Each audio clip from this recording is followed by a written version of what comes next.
went through a briefing with Detective Garcia, correct? Correct. And then you went to the scene. Yeah. So you got in his vehicle with him? Yes. And since you were supervising the other interns, do you know how they got to the scene? A few of them rode with Detective Garcia. Okay, how many, in what sort of vehicle did Detective Garcia have? He has his unit.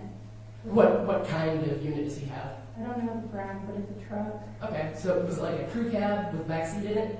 It's a 4-door. Okay. So, where were you sitting? I was sitting in the front. Were the other interns in the back seat then? Yes. Okay. And then are you aware of whether other interns rode with other officers to the scene? I believe so. Okay. So once you got to the scene, you said you did an interview with the eyewitness, correct? Correct. And that interview was done sort of next to a vehicle, correct? To try to keep her out of the wind? Correct. Okay. And when you were doing that interview with her, did she have a blanket on, you recall? I can't recall. Okay. And when you were doing that interview with her, you had another intern there with you, correct? Yes, CSI Intel Davis. Okay. And as interns, you all did not have on body cameras that night, correct? Correct. But the police officers who were there did have body cameras. Correct. Okay. Now, both Detective Garcia and Sergeant Hernandez were supervising you that night, correct? I wouldn't say supervising, but they were on scene. Yeah. Okay. So who was your supervisor that night then? Detective Garcia is my supervisor, and I. Was you at all then? No, she was. She was a yes. Sergeant Hernandez and Detective Garcia are the supervisors of us. Okay. So chain of command. okay. So that night was one of them in particular your assigned supervisor for the evening, or both? Or? No, I take tasks from both of them. They both assign me duties. Okay. So you'd said that you interviewed the witness about what she'd seen that night, right? Yes.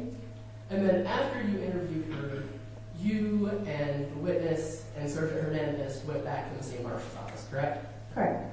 And you did that in Sergeant Hernandez's police unit, correct? Correct. Do you recall what kind of unit she has? It is a Dodge Charger, I believe. Okay. With cars. Okay. And was that a situation where you were in the back seat or the front seat? Do you recall? I don't recall that. Okay. I do recall going to the station though. Okay, and it was in Sergeant Hernandez's police issued vehicle. Correct. Okay, so once you got back to the station, that's when you started the process of collecting the clothing and other samples from Ms. Chavez, correct? Correct. Now, let's talk about the clothing first. How did you go about collecting the clothing from her? I provided her a PPE suit and she went into the bathroom and got changed, and then she provided me her clothing, which then I bagged individually into separate evidence bags, signed and dated and sealed with evidence tape. And then I placed it in an evidence locker and then locked it. Okay, so let's take that one step at a time. When you first, I guess, sent her to the bathroom to change her clothes, that bathroom, is that a public bathroom? Is it something used by the police officers? What is that bathroom typically used for? It's a bathroom, so everyone. Okay. And did you actually give her the brown paper bags to take with her into the bathroom, or? Actually, yeah. She put it all in one bag, and then when she brought the bag out, I put the clothes into individual bags. Okay, so just so I understand, she had put all of her clothing in one bag together, and then you separated it out And afterward? then, like, the last piece of clothing I left in the original bag. Okay. So just separate, like, the shirt, the socks, and all of that. Okay. So then, once you sealed that up, did you also take some swabs of her hands? Yes, I did. Okay. Now, when you did that, you were still wearing that same PPE suit that you had worn to the scene, correct? Correct. And still wearing your gloves like you're supposed to? No. I changed my gloves. Okay. And what gloves did you change into? A fresh pair of gloves. And were those the blue nitrile gloves that were sitting there on the table near where you were interviewing her, or different being honest, I don't remember exactly which color of gloves they are, but I know I changed my gloves because it's like a habit. Just to, once you move on to a different task, I change my gloves. I can't say what color. Okay, so if I can clarify a little bit, do you know where you would have gotten the gloves from that you changed? Yes, we always have a box of gloves in the booking room. Okay. So when, throughout the process of you interviewing her that night, and then collecting her clothes, collecting her swabs from her hands, when all did you change your gloves? So I know I changed my gloves once we got to, or I put on a fresh pair of gloves once we got to the station. Once I bagged the clothes. And so I believe I changed them 3 times. So once I took off the pair when I got to the station, put a fresh pair on, gathered her clothes, took off the gloves, and then put a fresh pair on to gather the swabs. And those are all the times you change your gloves? Collect hair samples from Yes, her? I did. Okay, and how did you do Her that? hair, I don't want to do it. Okay. And then I gathered them and I put them into an envelope and I sealed it with tape, evidence tape, and wrote the date. Okay. And when you were doing that, do you recall how your hair was? I believe my hair was tied up. Okay. Might it refresh your recollection to look at the body camera footage from that night? Your Honor, I'm failing to see the relevance here. Yes, where are you going with this testimony? I mean, Your Honor, she is the one who collected these hair samples. I think the way that her Believe the hair samples are in evidence or are proposed to be in evidence. Are they going to have any relevance to this case at all? Well, Your Honor, the evidence that was collected and the errors that were perpetrated in the collection of that evidence do go to the lack of evidence that is presented in this case regarding the actual perpetrator of this crime. Let's move on. I'm sure that the jury has got an idea of what was done and not done. Move on. Okay. So then, in addition to the hair samples, you also took a DNA swab from her as well, correct? Correct. And how do you do that? So our procedure is to get swabs and swab inside her cheeks. Okay. And then after placing them into a container, sealing them, and putting them in an evidence bag and putting them into the evidence locker. Okay. So the next involvement in this case you talked about with Mr. Wilson was your involvement in the search of a black Ford Explorer, correct? Correct. Now, you were not at the scene where that black Ford Explorer was found on the road, correct? Correct. This is the first time you saw it there at the Mesilla Marshal's department? Correct. And can you describe for me the room that you first saw the black Ford Explorer in? It was in our fire station. Okay, it was in the fire station. Is that an area that Mesilla Marshall shares with the Mesilla Fire Department? Correct. So there was a fire truck right next to the vehicle? Correct. Okay. Now, when you first came upon the vehicle, I know that Mr. Wilson had shown you a photo of the vehicle. Your Honor, may I publish Case Exhibit 8, please? May, it's in evidence. And Your Honor, or I'm sorry, Ms. Martinez, does this accurately reflect how the vehicle looked when you first saw it that day? It does. So there were no additional seals on it or evidence tape or anything like that when you... Okay. That's all I need from that. So, Ms. Martinez, do you recall whether when you were looking at all of the vehicle, I know it's not shown in that photograph, whether there were any stickers on the vehicle? I can't recall. Might it refresh your recollection to look at some of the other photographs you took that day? Again, Your Honor, relevance here. Overruled. Your Honor, I probably have 6 more questions. All right, let's get to it.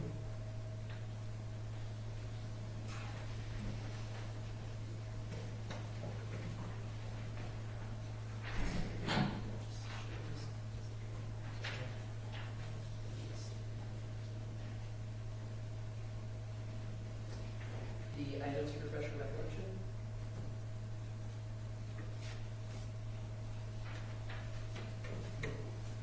leave the exhibits with the witness.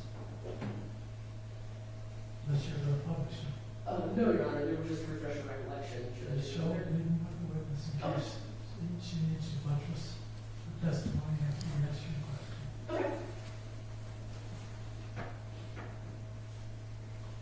And Ms. Martinez, having the opportunity to look at your photographs, did they refresh your recollection? Yes, And were there any stickers on the vehicle that you photographed that day? yes, Was one of those stickers on the rear window of the vehicle?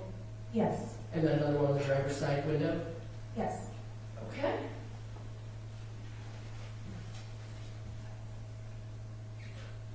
And then when you searched the vehicle that day, you did that with 2 other interns, correct? Correct.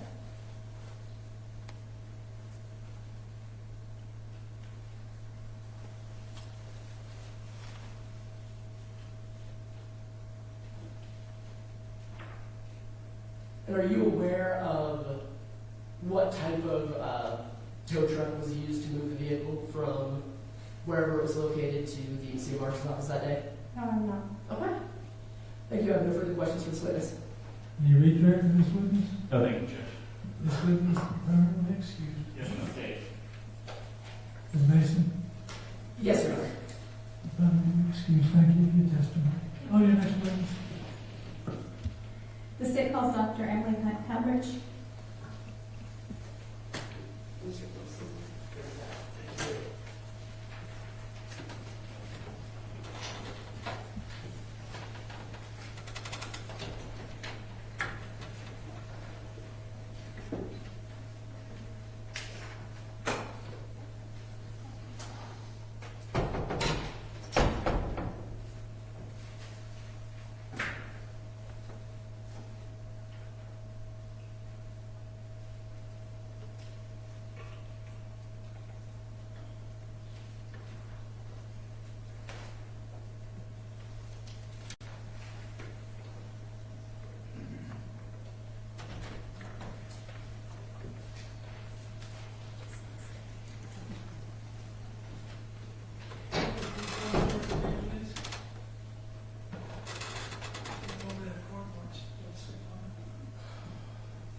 Raise your right hand.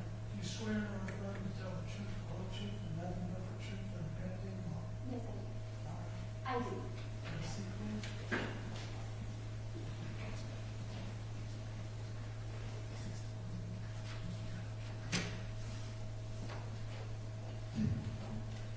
Good morning, Doctor. Good morning. Would you please give us your name? Yes, my first name is Emily. My last name is Helmrich, Helmrich. Thank you. What is your occupation?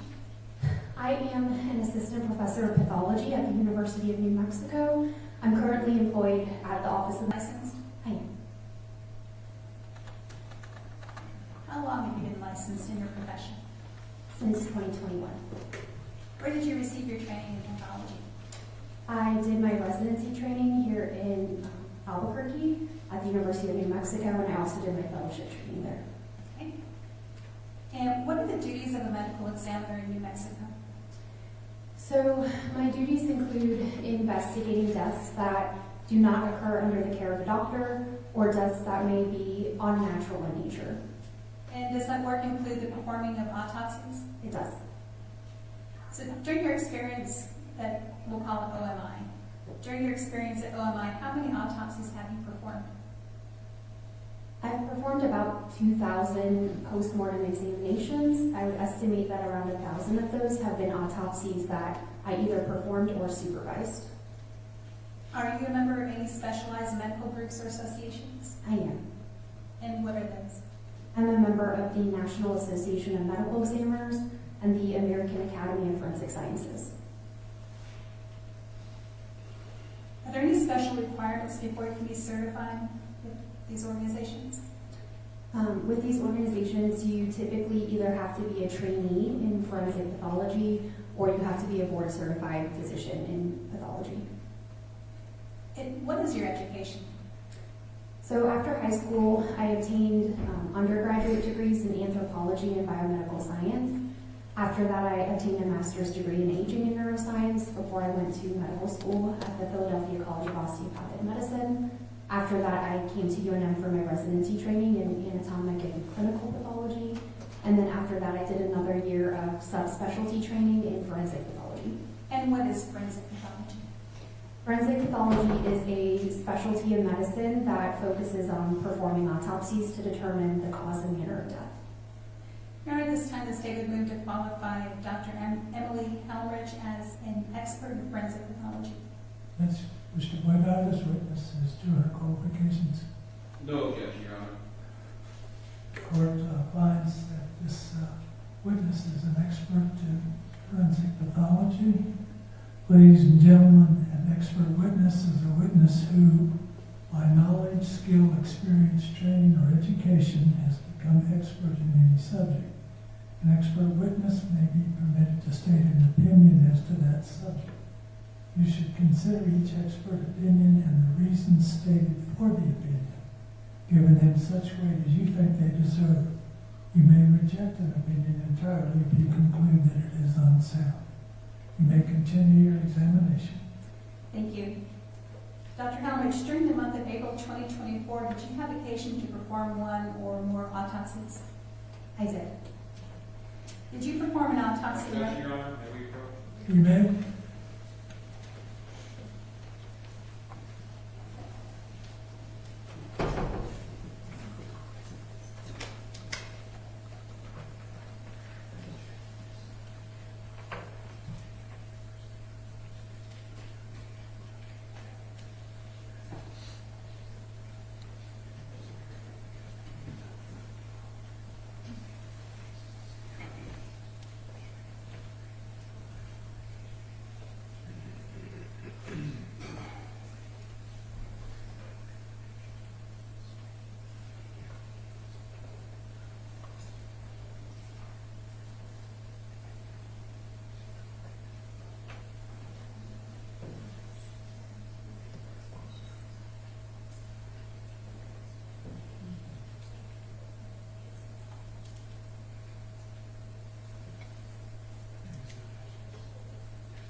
Dr. Helmrich, I'll just re-ask the question. During the month of 2024, and you may have answered this, I'm sorry, did you have occasion to perform one or more autopsies? Yes, I did. Okay. And did you perform an autopsy in reference to OMI case number 2024-02472? This was an autopsy that I supervised. And were you present? I was. Okay. Are you aware of that individual's name? Yes, I am. And what is that? Miss Shireen Algebury. Madam, may I approach the witness after defense counsel with what's been marked as State's Exhibits 15 and 16 for identification purposes? You may.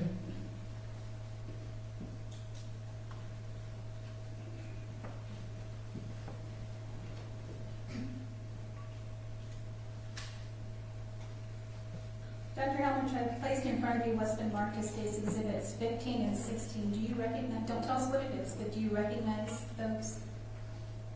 Yes, I do. What's in the photo, but how do you recognize it? I recognize these photographs because they're designated by our identification label as being photographs from this examination. And do you remember seeing what is depicted in those photographs? Yes, I do. And what's in the photograph, has it been changed at all? Aside from the black marking? No, they haven't, other than that. Your Honor, this time I ask to admit State's Exhibits 15 and 16 to evidence and publish to the jury. Mr. McCormick? Just prior objection, Your Honor. Those the prior objections, overruled. And State's Exhibits 15 and 16 are admitted as evidence in this proceeding, and they publish them to the jury. Thank you. For the record, now retrieving the exhibits.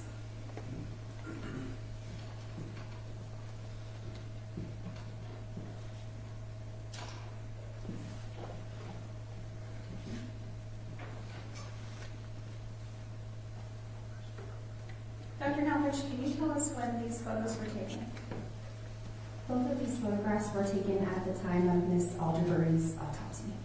So this is Ms. Algebury. It is. Now Publishing States Exhibit 15. A moment ago, when I asked you if the photo had been changed at all, I said aside from the black mark. Can you take the laser pointer, please, and reference what I'm referring to? And for the record, that is just for privacy of the individual. Can you tell us what else we're looking at in this photo? So this is a photograph taken of the front of Miss Alderbury's body. At the top of the photograph would be where her head would be. At the bottom of the photograph would be where her legs would be. So we're looking at the front of her chest and the front of her abdomen. In this photograph, we can see multiple injuries that are labeled with letter designations, and these are gunshot wound injuries. Are those entry or exit wounds? So letter A, we could not determine if that was an entrance or an exit wound. So that could be either an entrance or exit wound. Injury B is an exit wound. Injury C is an exit wound. And injury D is an exit wound.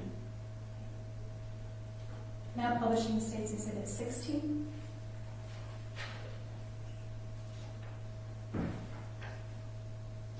Is this also Ms. Algebury? It is. And what are we seeing in this photo? So this photograph is the back of Miss Alderbury's body. On the left side of the photograph is her head. On the right side is where her legs would be. And in this photograph, we can also see multiple gunshot wound injuries. Those are here, here, and here. Also in this photograph, we can see a scrape of her skin that's near her gunshot wound injuries. Were you able to determine if those are entry or exit wounds? For this wound, we were not able to determine if that was an entrance or an exit. This is an entrance wound, and this is also an entrance wound. During the autopsy, were you able to determine what, if any, injuries internally were caused by the bullet holes, the bullet wounds? Yes, we were. And just describe to us what internally was injured by these shots. So, Miss Alderbury's gunshot wounds injured both of her lungs, which is the largest artery in the body. They also injured her diaphragm, which is the muscle that allows us to breathe. They injured her left kidney, her spleen, her stomach, and her liver. And her gunshot wounds also fractured 2 ribs on the left side of her chest, and they fractured her breastbone on the front of her chest. Can any of these injuries cause death? Yes. And did you form an opinion on the cause of death of Ms. Algebury? Yes. And what was that? Gunshot wounds of the trunk. Did you form an opinion on the manner of death? Yes. And what was that? Homicide. Thank you, doctor. That's all I have. May I cross examine?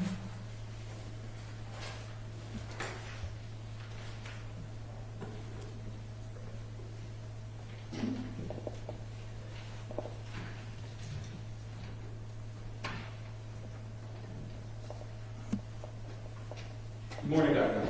Morning. And so you said you were the supervising physician on this group, correct? Is that? Yes. Okay. And so at the office of the medical investigator, as a supervisor, you supervised multiple autopsies at the time, correct? Or post-mortem examinations?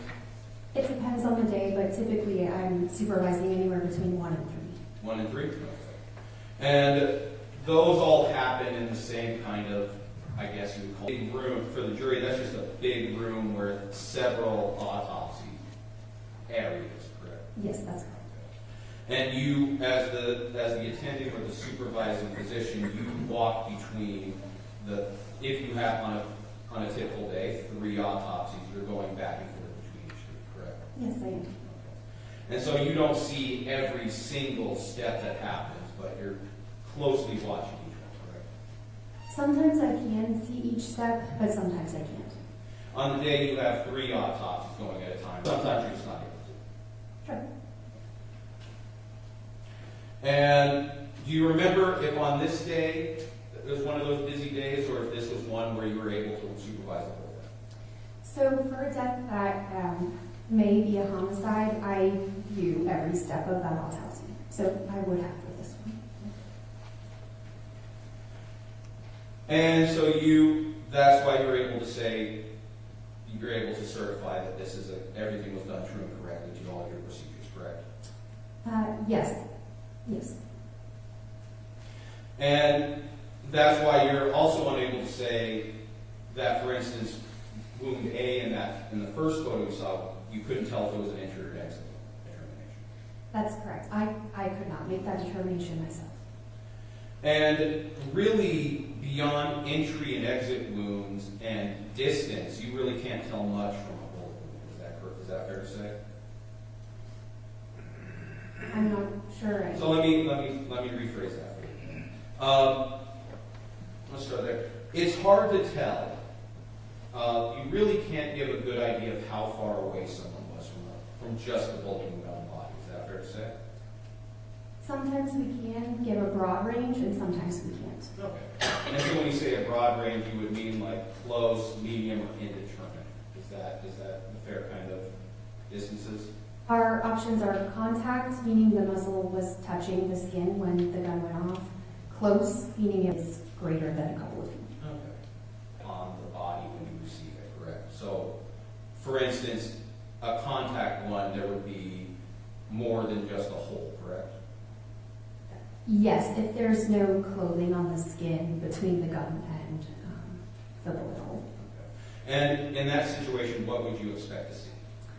So if the muzzle of a gun is directly touching the skin of a person when the gun discharges, we may see an imprint of the muzzle on the skin. We may see soot around the edge of the skin, and then there can be other features of the wound itself, like tearing at the edges, that can indicate that. And in a close one, what would be different?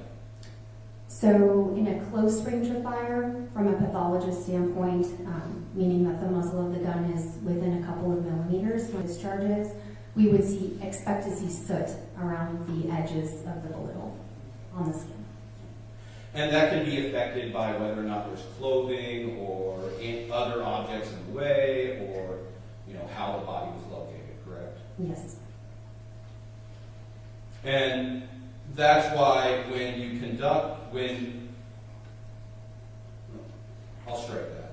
And in this case, you just couldn't tell it. Marie was wearing clothing when she sustained her wounds.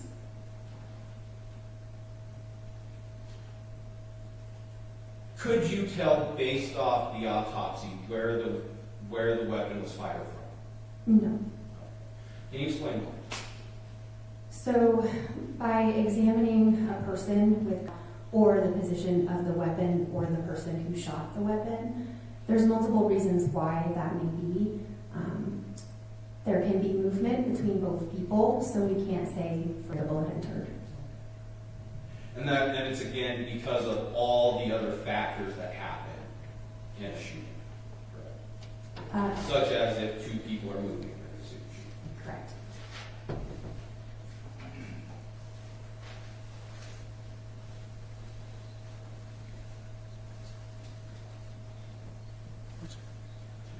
May I have a moment, Your Honor?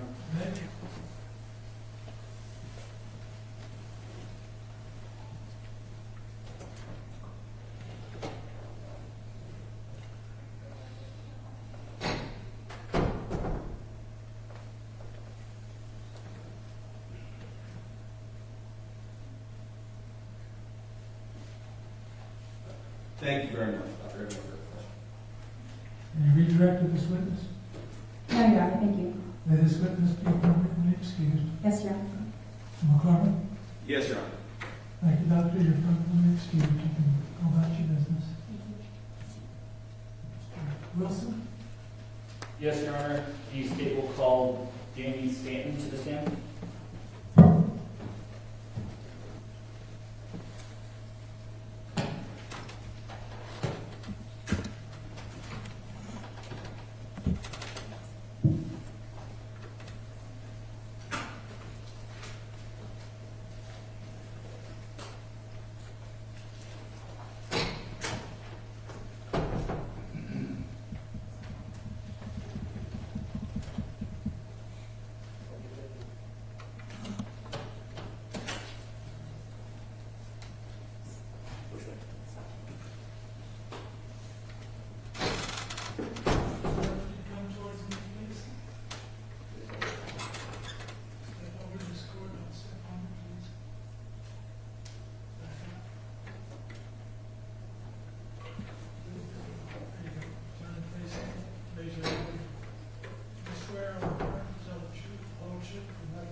I do. Thank you, have a seat. Motion to examine your witness. Thank you, Your Honor. Good morning, sir. Would you please make sure that microphone is as close to your mouth as possible? I believe it is. Thank you. Would you please state your name for the record? Yes, my name is Danny Stanton. And how do you spell your last name? Stanton. Thank you. Mr. Stanton, do you know an Oscar Sandoval? Yes, I do. How do you know him? He was a client of my family for many years, my dad, Okay, and and as well as mine through time, a few years. okay, and can you elaborate a little bit on that?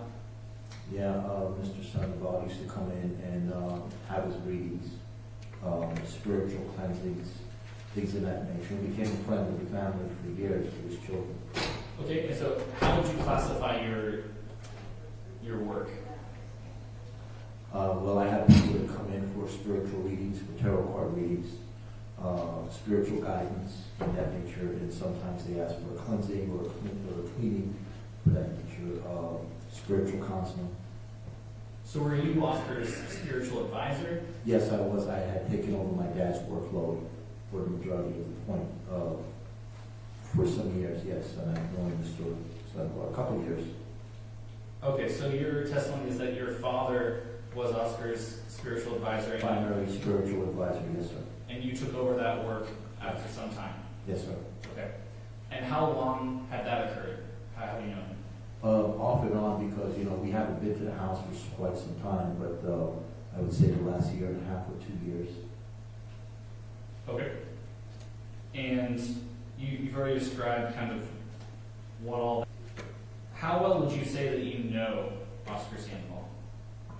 On a level of 1 to 10, I would say maybe a 5. Okay, so is that like an acquaintance? Well, he was a client of ours, so there was things that he would come in to talk about as far as his life, how's he doing, he'd bring over his kids, they would eat, you know, they elaborated. He always was a very good person, nice to the family. He used to go over and send flowers to my dad and my brother, would be buried in the same cemetery as his ex-wife. So, you know, he was a friend of the family. He would come over and eat and, you know, just collaborate, and we would talk about just life in general, you know, about his work and what do we advise him on what doing, you know, just giving him spiritual advice and friendly talk about whatever needed to be done. So it sounds like you were actually quite close. Would you agree with that? Well, I wouldn't say the matter of quite close, but I would say yes, we did have a relationship, of course. You know, vehicles, talking about cars, talking about just the normal guy things at a certain point. And you knew his children? Yes, I do know his children. I do know all of his 2 boys and his daughter. Okay. Were you ever made aware of an incident that happened on or around April 1st, 2024? I was, it was brought to my attention afterwards of social media and everything that there was an incident with Mr. Sandoval, Oscar, and his wife. Thank you. We don't have to get into the details of that particular instance, but no, you're totally fine. So, after that incident, did Oscar ever reach out to you or someone that you know? No, he was trying to reach out to Linda Stanton. Who's Linda Stanton? Linda Stanton is in the other room right now. That's it. I don't mean to interrupt you. I just want to make sure that we're on the same page as that here. Okay. So you and Linda Stanton were both spiritual advisors to Oscar Sandoval. Yes, sir. The whole family. Yes. Okay, so is it fair to say, and I don't want to miscategorize your work, was it like a family business, for lack of a better word? Yes, sir. Okay, thank you. Okay, so you said you reached out to Linda, is that correct? Yes, through telephone phone call. He called her. Yes, sir. Okay, and approximately, if you remember, when did he call her? Several days, I guess, after the incident. I don't have that. The marshals have the exact information. And that's okay, I'm just to your best of your memory. Maybe 3 days, 2, 3 days, 4 days afterwards. I'm not exactly the dates of that, but it was after the fact. And would you like me to tell you the phone conversation? Yes, please. It was Linda, Lynn, then in Spanish. To issue that verdict. Issued by verdict, voted overruled. Please continue, sir. I'm looking for you, can you please, I'll call you back later, and that was it to that extent. But in the Spanish translation, estoy buscando, I'm looking for you. And there was another phone call, asking to come over and see him in, the church over in Juarez. And is there any significance to that church? It's a large church, sir, it's been there for many, many, many years. And I guess that was a meeting process where he would be there to visit, for us to see him. And so did you're saying he asked you to meet him at this church? Yes, sir. And where did you say the church was located? In Juarez, Mexico. Mexico? Yes. Okay. Across the border. Across the border? Okay. And had he ever made that request of you or Linda prior to that time? No, sir. Okay. What were your thoughts at this point, if you had any? To assist him with what was going on, I didn't know exactly what was the extent, what was happening at that point in time. So I did cross over with my truck. Were you surprised at all by this request? Oh, absolutely. Well, I was surprised at the whole fact. I was still in shock, yes. Okay. But you did comply with his request? I did comply with Lynn's request, her request of going over there, of her telling me I need to see him. Yes, I did. Okay, so was it just you that went over the border, or was it you and Linda? No, sir, both of us went together. Okay. And at this time, was your understanding or intent to provide some kind of spiritual guidance, or was it something else? Well, he wanted to see us, so I guess it was going to be spiritual guidance. But at that point, if I may elaborate a little bit further what were my intentions, I don't know if it's going to be acceptable or not. He needed assistance. And I didn't know exactly what was he talking about until he talked to Lynn about it. I was a few minutes later. Okay. I don't know what that conversation was, but I was looking for police. That's okay. We'll get to that in just a second. I just want to go step by step. So, did you eventually arrive at the church? Yes, sir. Okay. And can you kind of tell the jury what you saw, heard, all those things when you first arrived? Is the jury here? Yes, sir. I parked my vehicle, and I don't know if any of you know the Catedral, but the Catedral is one of the largest churches, and we were in the Colonia just walking around looking for Mr. Sandoval. He did approach us, and we sat down on one of the benches, and the patient was, other than she offered to assist him with a few dollars because he had no money. And after he got up from there and left. Can you kind of describe what Oscar was wearing at this point? His clothing, I can't remember. I think it was just like a pullover shirt and a pair of raggedy pants and t-shirt. He looked like he was pretty, distressed. No real clothing or anything. And can you elaborate on you saying that he looked distressed? In shock, tired, scared. Tired and scared? Tired and scared. Okay. And you said that he went away with Linda to talk with her. Yes, sir. Was that within your hearing, or was it outside your No, sir, I had stepped away because it's a private conversation. I didn't know what he was going to say to her. Okay, you stepped away. Yes, sir. And so you didn't hear what they were talking about? No, I did not. Okay, understood. And about how long did that conversation happen? Several minutes. Maybe 3 minutes, 5 minutes at best, not much longer than that. So approximately 3 to 5 minutes. Yes, sir. Okay. And what were you going to do this time? I was looking around for the police. And- Find one of the officers or something to have him detained. Why were you looking for the police at this time? Because I was aware of him, the incident that was, he was accused of killing his wife. Okay. And so did you find the police at this time? There was none that was around. There was one that had no gun on, like a security guard or something, but I wasn't sure that he was capable of detaining him. Because Mr. Oscar is a pretty strong guy, he does roofing, and I wanted to make sure that he would be detained and not just run away. Okay. And so eventually the conversation between Oscar and Linda came to a close. Yes, sir. What happened next? She came towards me. We stopped for a few minutes.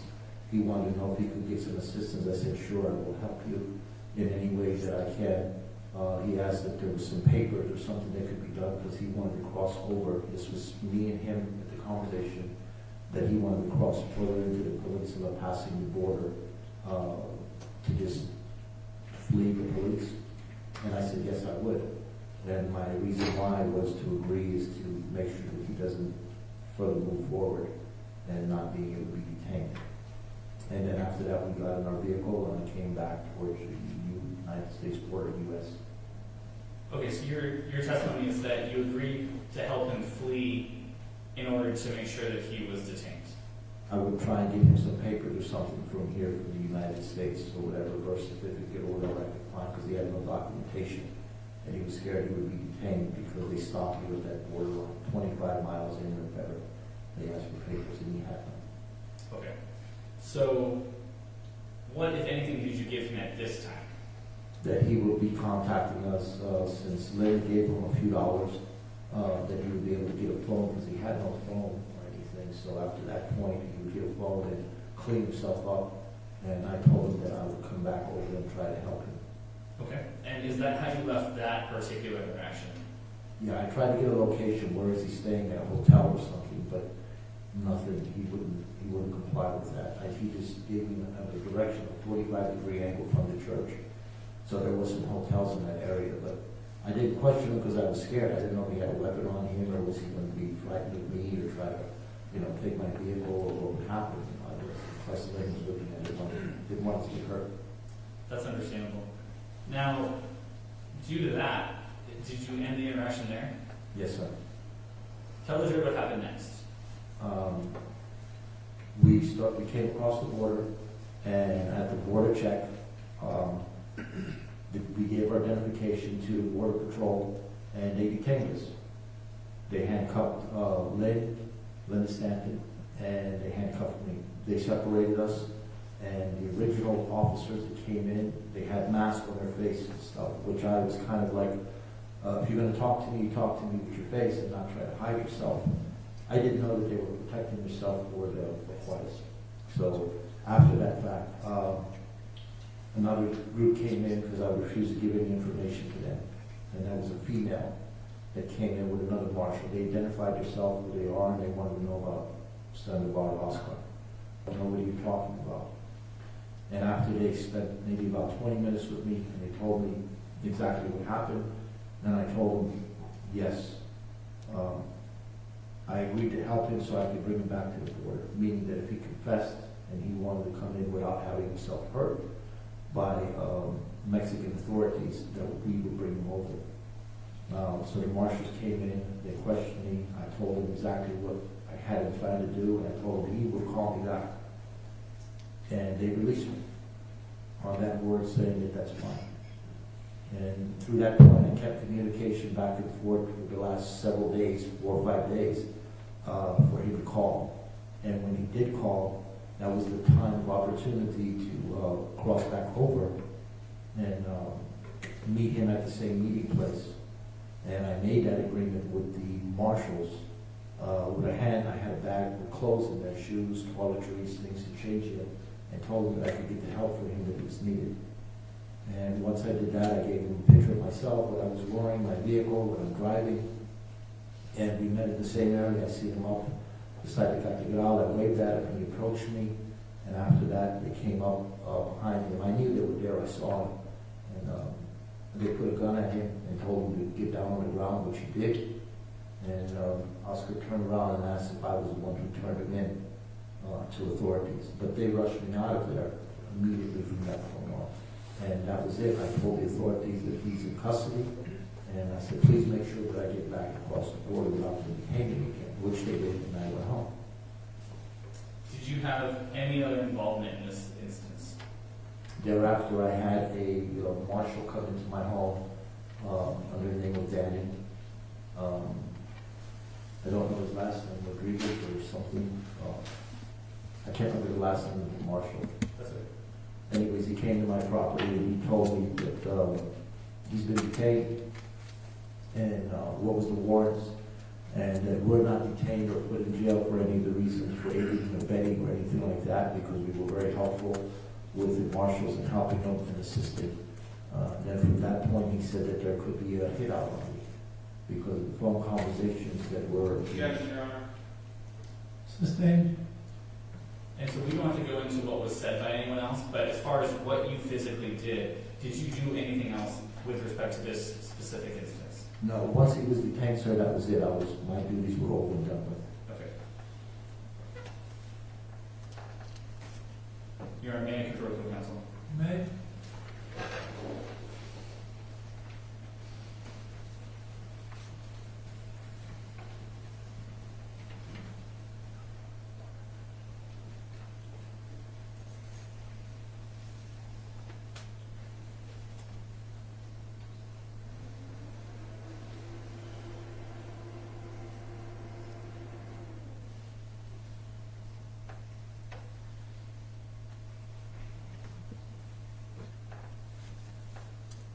Your Honor, I'll pass the witness. All right, cross-examination.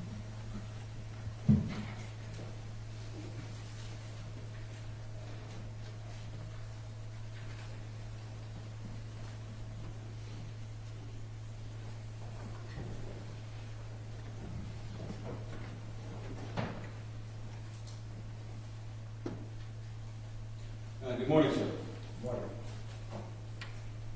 Now, your profession is as a spiritual advisor. That's correct. Right? You hold yourself out as Professor Stan. That's right. And you provide tarot readings to people who come in? That's correct. Spiritual cleansing? A little closer to the microphone for me, please. I'm sorry, yes. And do you charge for spiritual advice? Yes, sir. And you do psychic readings from time to time. Is that, you also do that? Yes, sir, I do. And your wife also is We all do, it's a whole family business, sir. whole family business, correct? And that's how you knew Oscar, is because he had been frequenting the family business for many years, right? Through my father, yes, sir. And he was primarily your father's client before your father, I guess, passed on some of his clientele to you? My father is deceased, sir. He's no longer living. I'm sorry to hear that, sir. But I didn't want to presume. That's fine. And so that's why Oscar called you after the events, correct? I'm not understanding your question. You're saying he called me. He never Oh, called. I apologize. He called me. Yes, he called her for not mine. I believe I told you that in an interview at your office. And I apologize, sir. That's fine. So he called Lynn's phone. Yes, sir. Seeking phone. And that's why you went down. Correct. And when you came back, you were detained by the marshals. That's correct. And it wasn't the first set of law enforcement officers that you spoke to about this, correct? No, sir. Second set. Second set. That's correct. But they kept you there for several hours, correct? I believe so, sir. Yes. I believe it was 3 hours, 4 hours. I had no sense of time. And it was 3 or 4 hours. Now, was it 3 or 4 hours before you told them what had happened? Or did you was it an hour when the second set of marshals came? All I can tell you, sir, was that several hours. I mean, the first set that came in was a little bit arrogant, and the second crew came in was like a good cop, bad cop situation. So they started talking to me nicely.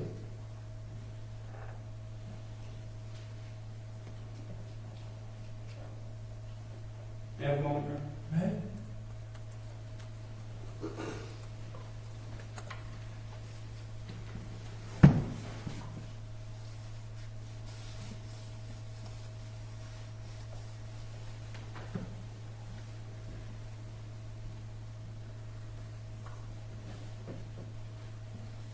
No further questions.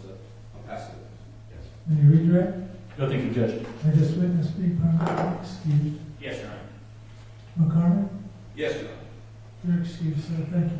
Call your next witness. Your Honor, this time the state calls Linda Stanton to the stand.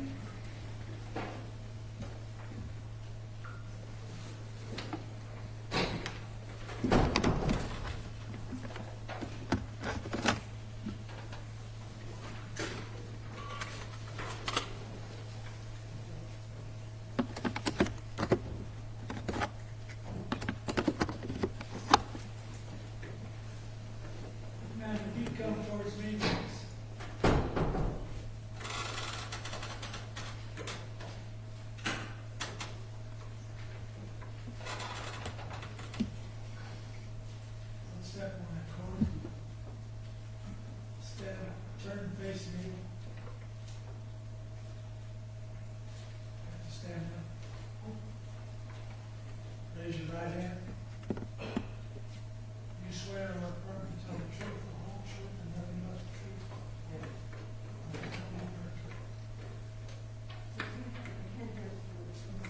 Do you need a hearing aid? No, I don't need a hearing aid. I need to know if you need a hearing aid. Can you hear me? I heard. You swear or affirm to tell the truth, the whole truth, and nothing but the truth, according to law. Yes. See?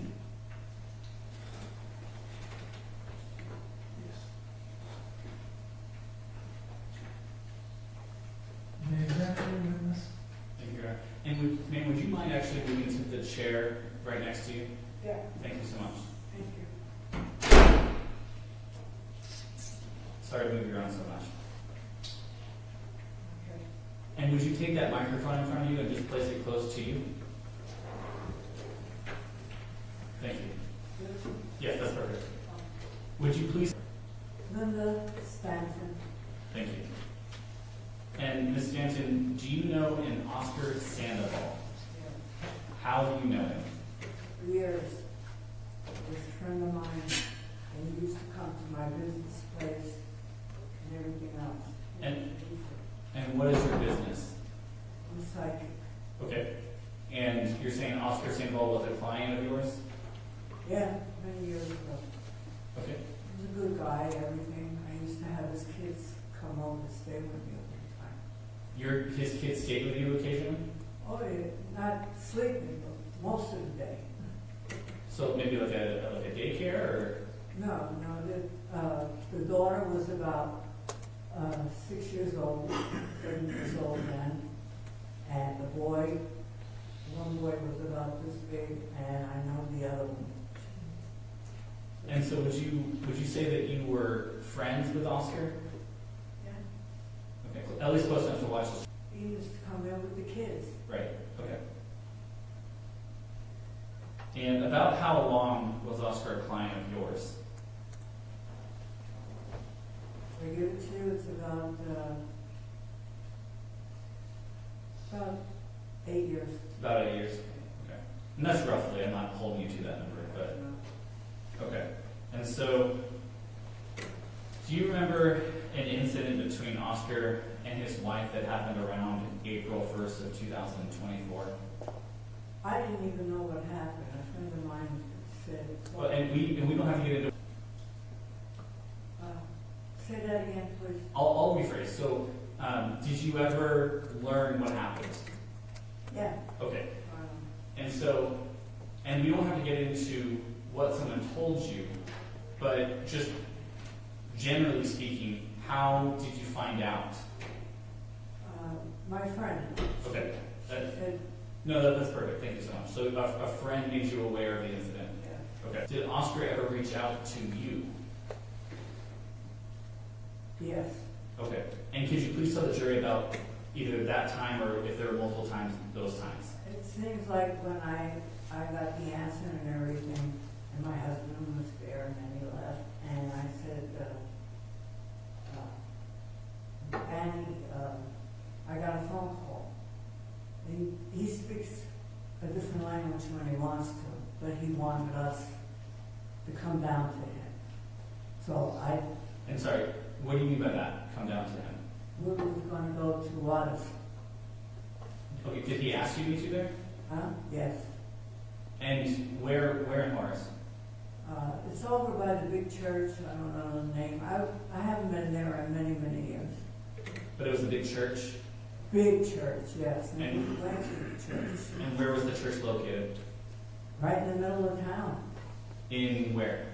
in Juarez. Is that in Mexico? Yeah, Okay. So across the border? yeah. Okay. And you said it had been a long time since you had been to that church?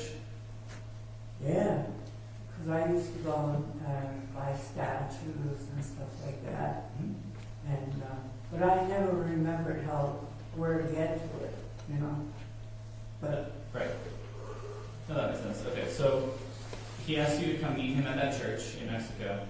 Did you ever meet him at that church? Yes, not in the church. Okay, but around the church? We were upstairs, me and my husband, lit a couple candles, everything.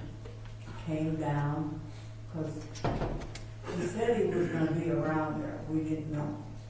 So when I came down and Danny, I'm walking, and in the back, he touched me and stuff like that. He got me scared at first. So, Oscar approached you from behind and touched you? Yeah, Okay. yeah. And did he say anything at that point?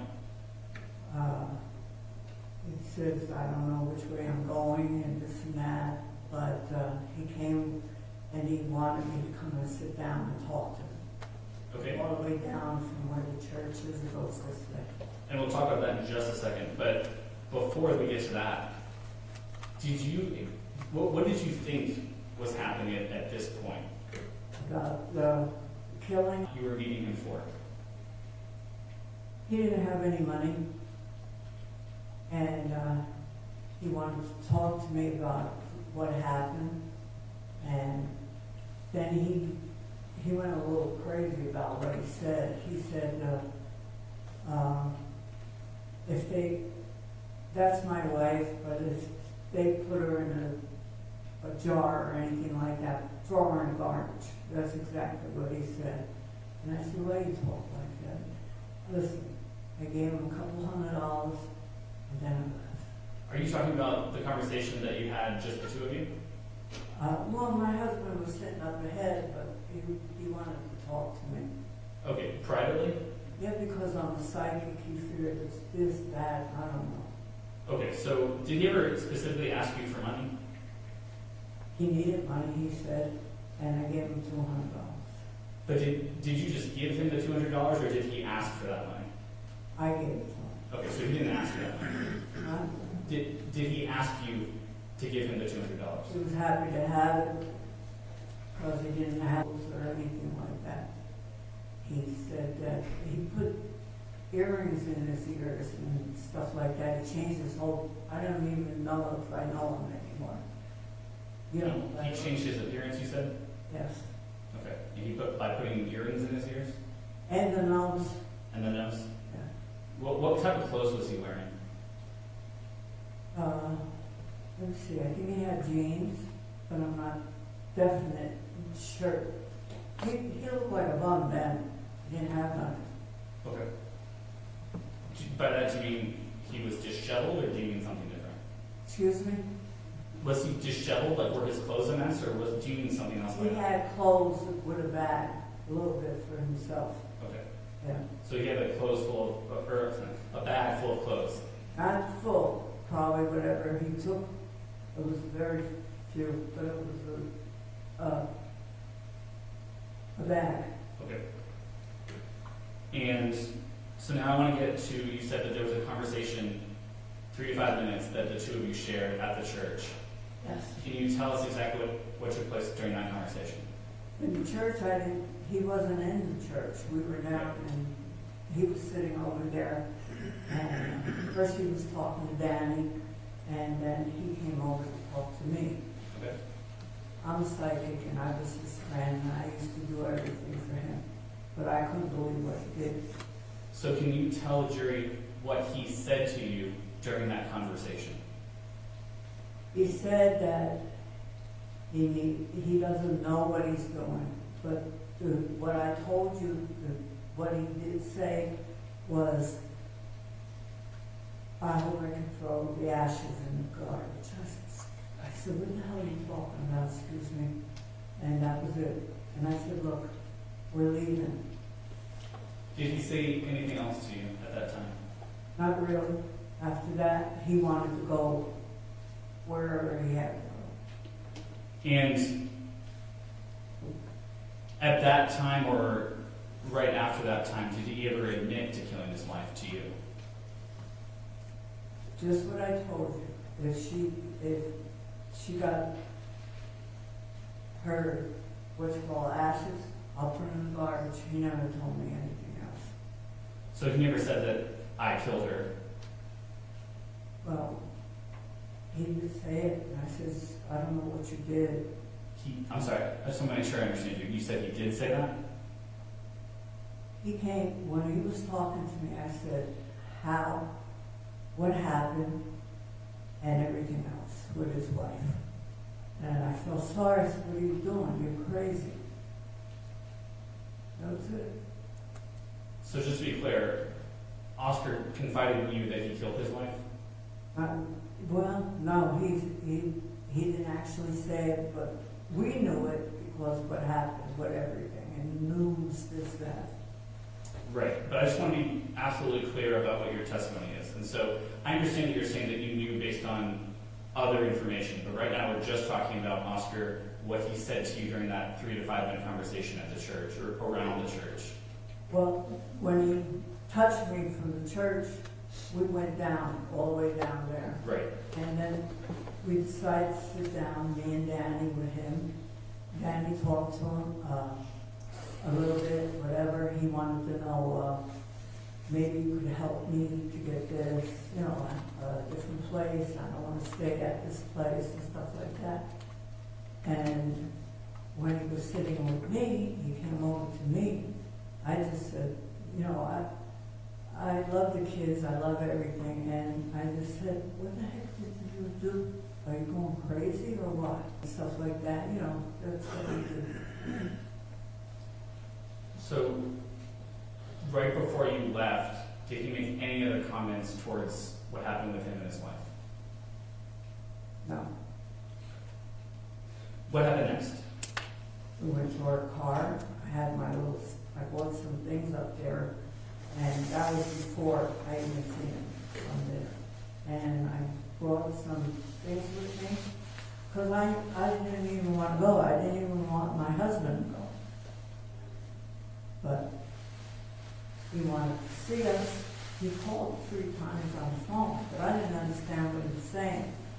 I called Danny, and I said, look, he don't have the number. He had a stupid phone or whatever he had. And then my husband called. Said, Objection here, let's see you. And that's it. Overruled, that's good answer, move on. Okay, and so did you have any other interactions with Oscar at any point? No, Did you ever see him again? no. Okay. And you had no other involvement in that specific. Well, I had involvement because they kind of, we was crossing the border, and the guy that did whatever he did, they put us in handcuffs. And you know how you're freezing in there, and one person, 2 people, a girl and a woman. She's a sheriff or something like that, her and this other guy. And they wanted to say a million questions. And I said, no. I only know what I said. And that was it. And nothing else happened with you? No, finally, I got across the border with my husband, and that was it. I didn't even want to bother with him. But what happened was, you know, the marshal and the other ones, they said, you could, let's put it this way. When we got home, my husband said, I think I have to go there. He didn't want to, but he was all friends with the sheriffs and everything like that. They, you know, and he wanted to see us again. I wouldn't go, and I really did not want my husband to go. But he says, look, they might kill him. And we don't have to get into what was said, but so your husband did go back? Yes. And you did not go back? No. Okay. And I just want to go back to what Oscar told you at the church or around the church.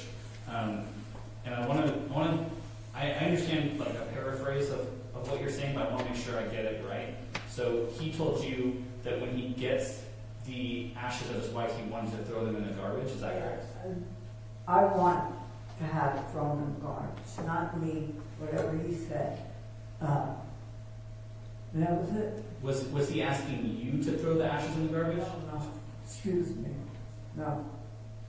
Okay, I so argued. I got mad. he said, I hope someone throws them in the garbage? Yeah. Okay. And what did you take that to mean at that point? I hated his guts Why? for things he did. Everything. That's why we left so fast. And then the phone calls and he, my husband went down there and reported the sheriff and the other ones. They got together and, Objection, hearsay. That's in the testimony. Objection on the rule. excuse me? Go ahead and answer your question. Just don't relay anything that somebody said. Just what the husband did, you know. Yeah, he went down there and everything else, and he was there again, and Danny made believe he put a lot of clothes in his bag, because he said he didn't have any clothes, and he started looking in the bag. I don't know about it. This is And so you weren't personally there on that night? I was not personally there. Okay, and so let's just get back to when you were personally there. When he told you that I hope that her ashes are thrown in the garbage, what were you feeling at that time? I hated him. Okay. I hated him. How could he do something like that? Your Honor, I'll pass the witness. Cross-examination, Yeah, but go, Your Honor. May.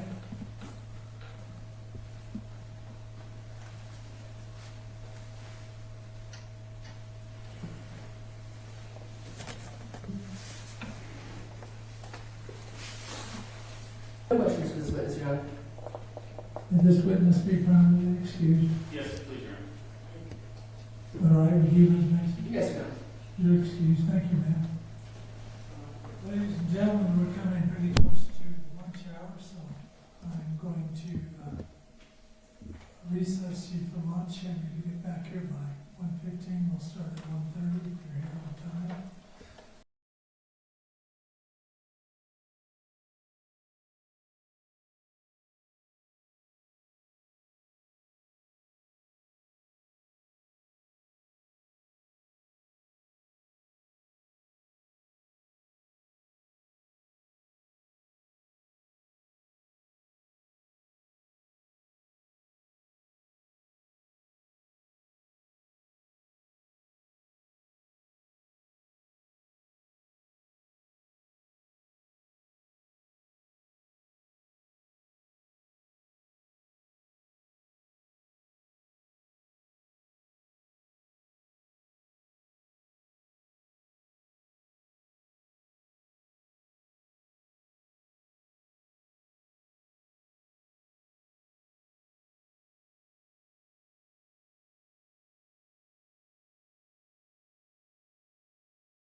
pedirles un consejo.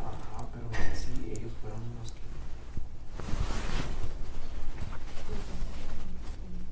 No sé, sí.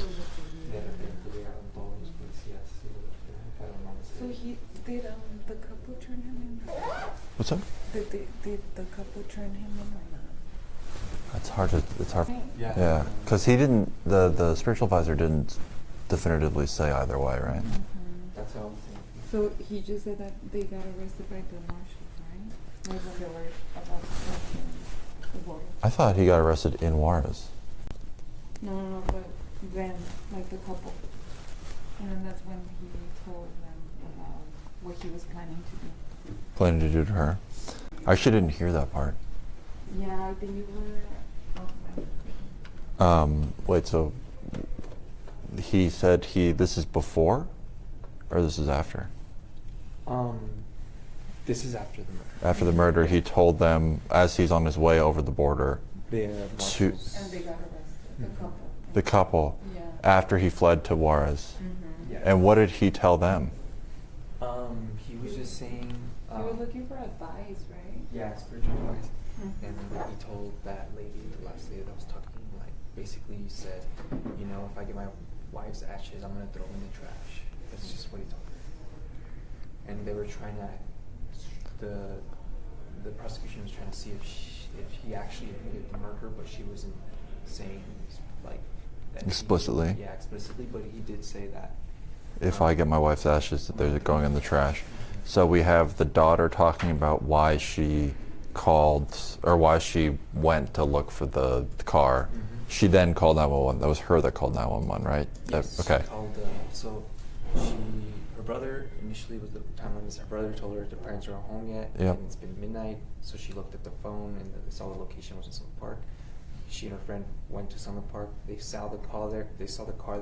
But she was scared to look in the car. Yeah. And then that's when they called 911 and waited for them to arrive and check the car.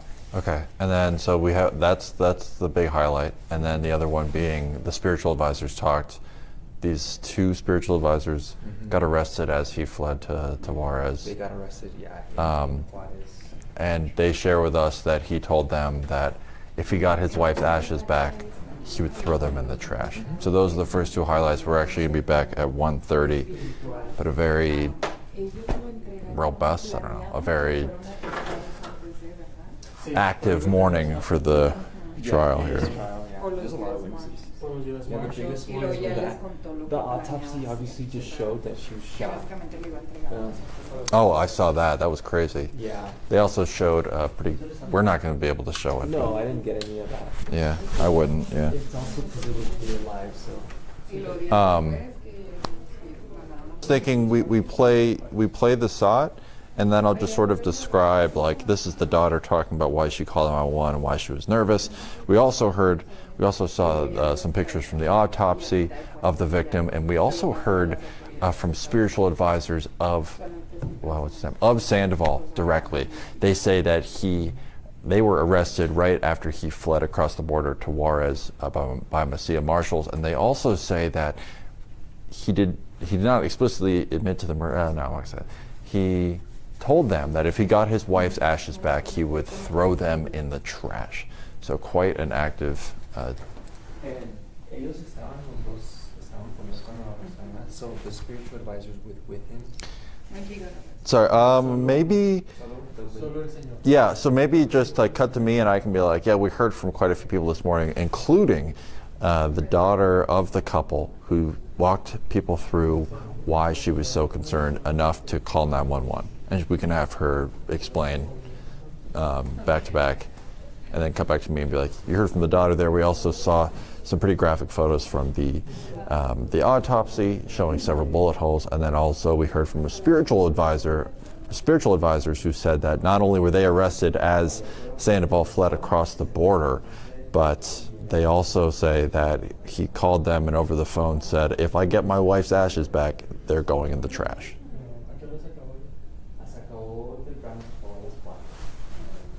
Thank you. 4:30 from show. We're going at like 5:10 or 12:10. Okay, just to clarify, the spiritual advisors, only one of them was with the guy when he was arrested. It was the man.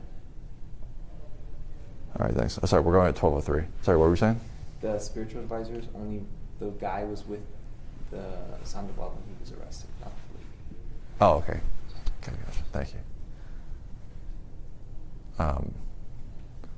What was the spiritual advisor's name? So it's Shireen Al-Jaburi and Oscar Sandoval, right? Yes. Okay. I don't know the name. I can't think of it off the top of my head because I was trying to. What was the daughter's name? Daughter is Sarah Sandoval. Yeah, what's up?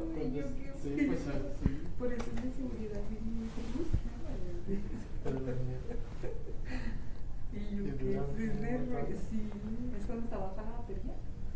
¿O porque la dejas prendida mucho tiempo? No, cuando se está muriendo. Ya es cuando le falta un Pues literal, si se está muriendo, porque se escucha como... Voy a ir a preguntarle por la contestadora. No, si es cuando nos caímos. Ok, no, está bien. Cuando quiera. Ok. Yo creo que estamos batallando. Bueno, que se pase la batería. Voy por el hueco. Thank you. En tu casa. Pues aquí está de volada. Ya sé. ¿Todavía vives ahí con tu novia? Sí, pero ¿Cuánto tienen ya? damos un año, pues ya casi vamos a llegar a los años. Pues un año. ¿Y se van a mudar? Sí, vamos a irnos a otro apartamento aquí porque donde estamos ahorita viviendo está así. ¿En serio? Sí, cada rato hay gente ahí esculcando zones y también no sé. Ay, no, sí, váyanse a otro lado. Y tú sabes cómo es aquí. Sí, Tú no. más que nadie sabe. Se está poniendo peor. Sí. No, sí, ya. Vamos a agarrar un lugar bien chido. Necesito, porque lo fui a ver cuando lo están construyendo. Ay, qué chido. Ay, Sergio, sí, pues si tú eres la pura feria, hombre. Eso que te vayas a... No, ya no tanto. Y más ahorita que está todo bien caro, ya. Ya sé. La inflación. Oye, ya nomás vas a la tienda a comprar algo y te gastas $100 y ni es tanto mandado, o sea, ni es nada, ni nomás literal para unos días, o sea. No, les voy a comprar con más comida de perro y agua, me sale $70.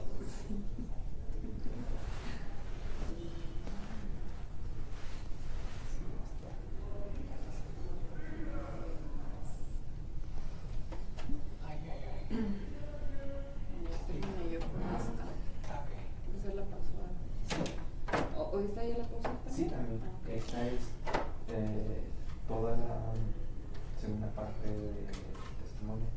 Esta nomás tiene con la hija y el detective y no sé qué, la otra persona, pero también tiene la última que está hablando ahora, va a ser bars y entonces va a ser el testimonio. Ok. Aquí lo paso.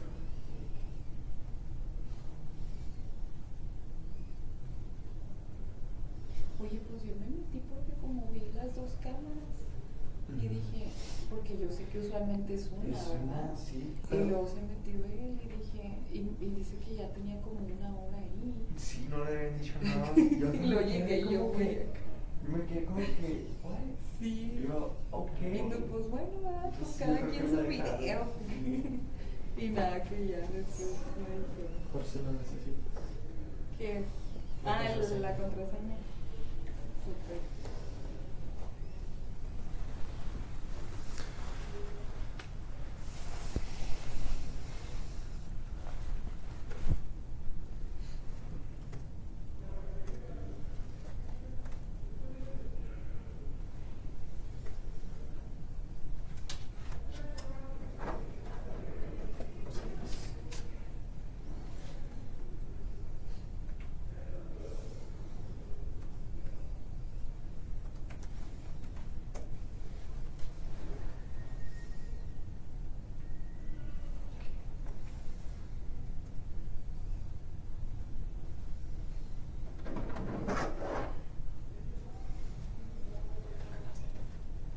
Ah, está la otra. Son dos tarjetas.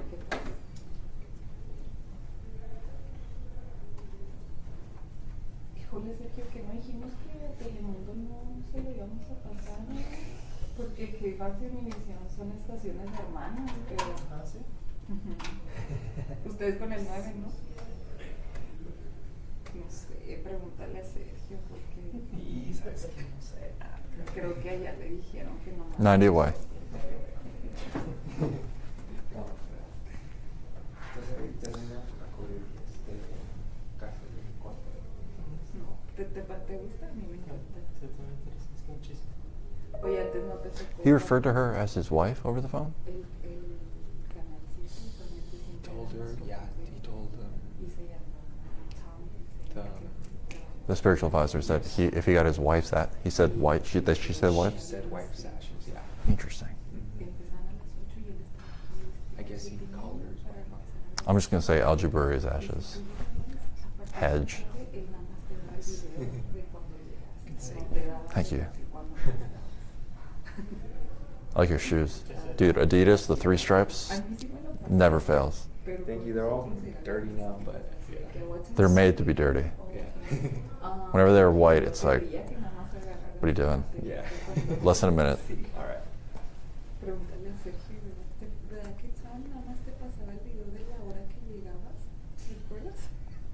Si tú llegaste a las 9 y empezó a las 8, te digo, nada más. O de aquí para acá puedes agarrar el video. ¿Te acuerdas? Bueno, que ya se retiró. Y hasta estuve. No, era bien sabio.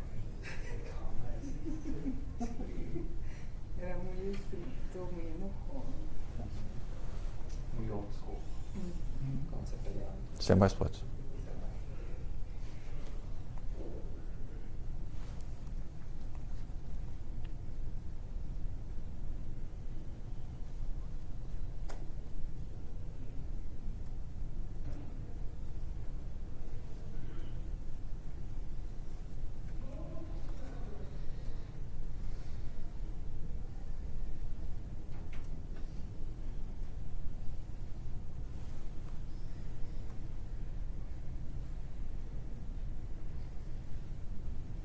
Well, Messiah, it was a busy morning here in Las Cruces during Oscar Sandoval's trial. We heard quite a bit to begin with. We heard from the daughter of the couple who walked us through why she felt the need to call 911 and go to her family's car in the first place. Take a listen.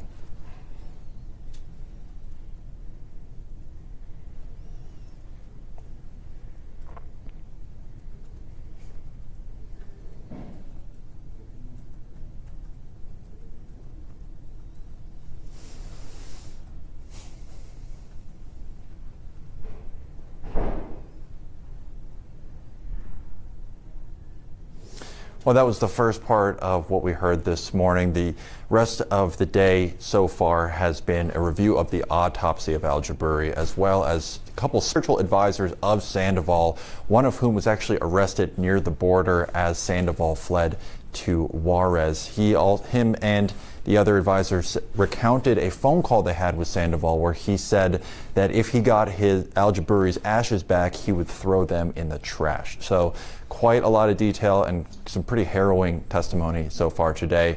Obviously, we have the second half of the testimony for the rest of day 2 to go, so several hours left here at court.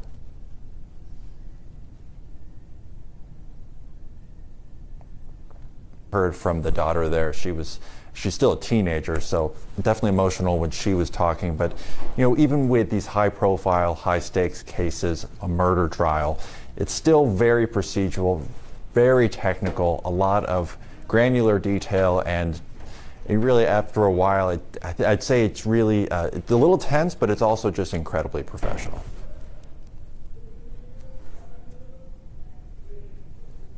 Thanks, Desire.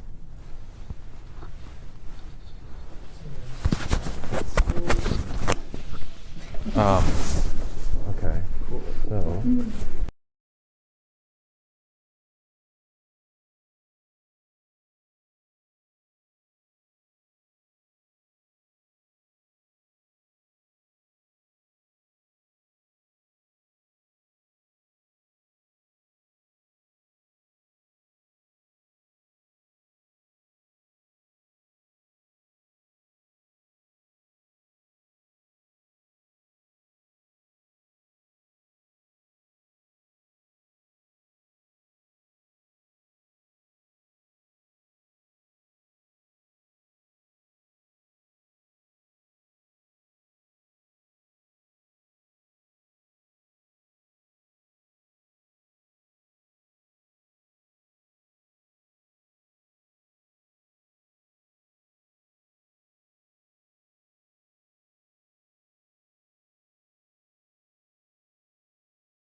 Detective Garcia, you said you spent a vast of this investigation at the initial scene, correct? Yes, And it was you and your two deputies from the Mesilla Marshals, correct? correct. And that was Acting Sergeant Lourdes Hernandez Plus, and Deputy Reyes. plus there was another. Okay. And there were 10 to 12 interns there as well, right? I can give you the exact number now, but yes, we have quite a bit. And quite a few people. Yes, And were you able to directly supervise every single one of them? I stayed there and never left. No. Well, were you able to see everything everyone was doing Yes, I did, at all times? all times. And in fact, you had stopped off at the Mesilla Marshals Department first when you first got the call, right? And I received the phone call, I went directly to my office. And that's where you also called all the interns, right? I told everyone, I told the two supervisors, Patricia Martinez and acting supervisor Heather de la Fuente, to call out the teams and meet at the office. Okay. And that's where you briefed everyone once they arrived. Right. And that's where they got into their personal protective equipment. One thing I ordered is I said, everyone get into PPE suits. We'll hook up the trailer, which houses our equipment, and then we'll proceed to the scene together. Together, correct? And that included putting everyone in some police groups. We tried to get as many as we could in there. In the police groups, right? So that means some of the interns had to ride in the back of the police groups. No, I called for a second deputy to come and pick up others. Okay. So how many vehicles did you need to take those interns? 2. Two? 2 for 10 interns? My truck is 4-door, and then the unit that Deputy Baca was using was a Charger at that time. I believe it was a Charger or one of the other ones. And those are both fully certified law enforcement vehicles? Oh, yes. So they have Marking, cage in back? everything. Marking, red lights, siren, everything. Cage in back? Yes. And some of those deputies were transported in the back of those vehicles, right? I'm sorry. They were set in the back in the cages of the vehicles? Some of them, yes. In their PPE? Yes. So did you have them change into new PPE when they got to the scenes to prevent cross-contamination? We, once we got to the scene, they stayed beyond the crime scene tape. And they were in the same suit as when we got there. Okay. But at some point they went into the crime scene, right? Once I gave the command, yes. Once you gave the command. Yes. And some of them were photographers, and those were the first people going, right? Very first. Okay. In the same PPE suits they'd ridden over in the back of the police Correct. cruiser? Yes. How did you assure that they didn't cause cross-contamination of the scene with those same PPE suits that have been sitting where other defendants had sat? They didn't.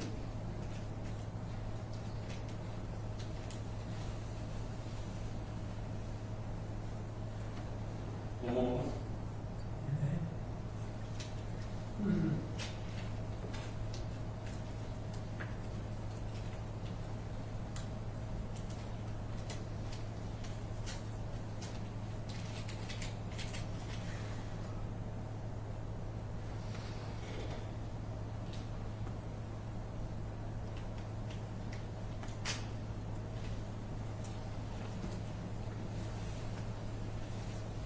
And Detective Garcia, while you were on that scene, you weren't able to go up onto the berm where they located some evidence, correct? Oh, I did. Come to me previously, Yes.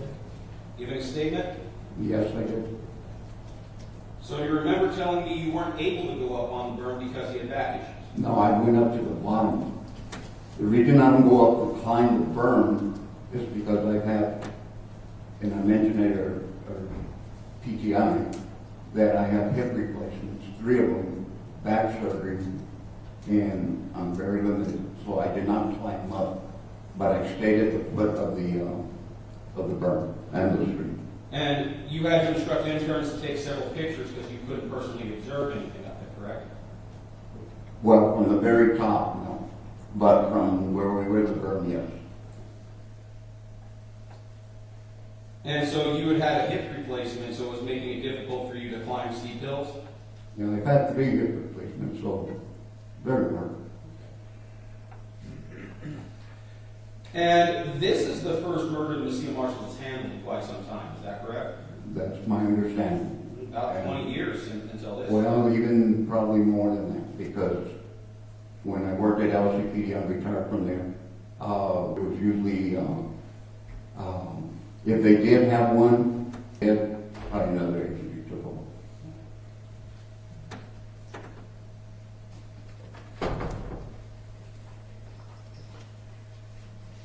No further questions, Your Honor. Redirect this witness. Yes, Your Honor.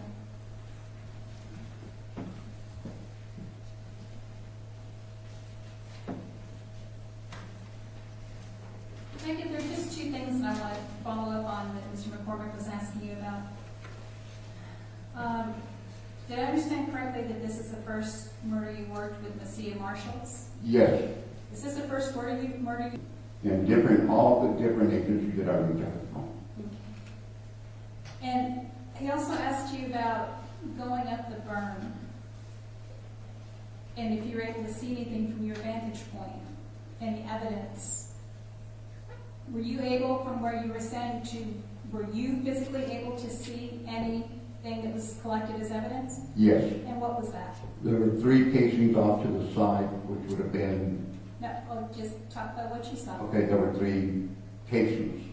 3 bullet casings? Yes, Were you ever able to retrieve the gun that you believed was used in this crime? to this day we never found it. That's all I have. Thank you. Anybody else? No, Your Honor. Witness is the case agent, will return to the seat.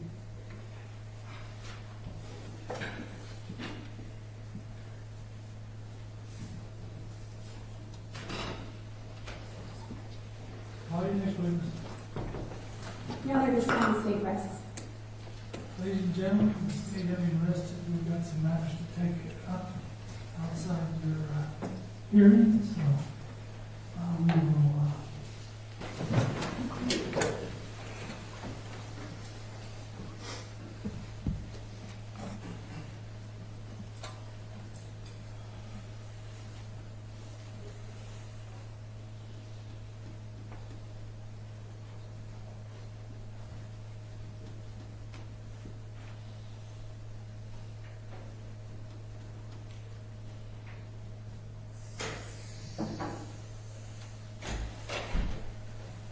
you may be seated.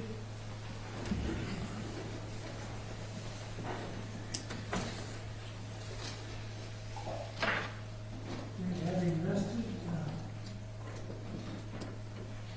does the defense have any motions? Yes, Your Honor, we're moving for a motion for directed verdict as to both counts. I will start with the top count first and move on to the second one, so the court's, just to clarify for the court. As to count 1, Your Honor, we would say the state has failed to present sufficient evidence presented in the light most favorable to the state to support the charge of murder in this case, Your Honor. At this point, they cannot put my client at the scene. They can barely put my client at the border of Mexico. At this point, the only person who has even come close to identifying my client is his daughter, Oscar Sandoval, who hadn't talked to her family that day, couldn't say what they were doing or what was going on, did not have any involvement until she learned that her parents had not returned home. At which point, then she went and located her mother's phone, which happened to be in a car. Second, Your Honor, it is 2 different vehicles that have been described in this case. One was a charcoal gray vehicle leaving the scene of the incident. The vehicle that has been searched and we've been talking about is a black SUV. Third, the person described is a difference confirmed by Ms. Sergeant Lourdes Hernandez, likely wearing a baseball cap, and maybe she saw he was Hispanic, maybe not, we don't know. Third, Your Honor, the person seen leaving the scene of the vehicle, where the vehicle was located, was wearing a white T-shirt and shorts, and was bald. Very specifically, Ms. Olmos stated that in the state's redirect. That person was later, that car was 2 a.m. for Ms. Sandoval. It was almost 4 a.m. before law enforcement, in the form of DASO arrived and I believe seized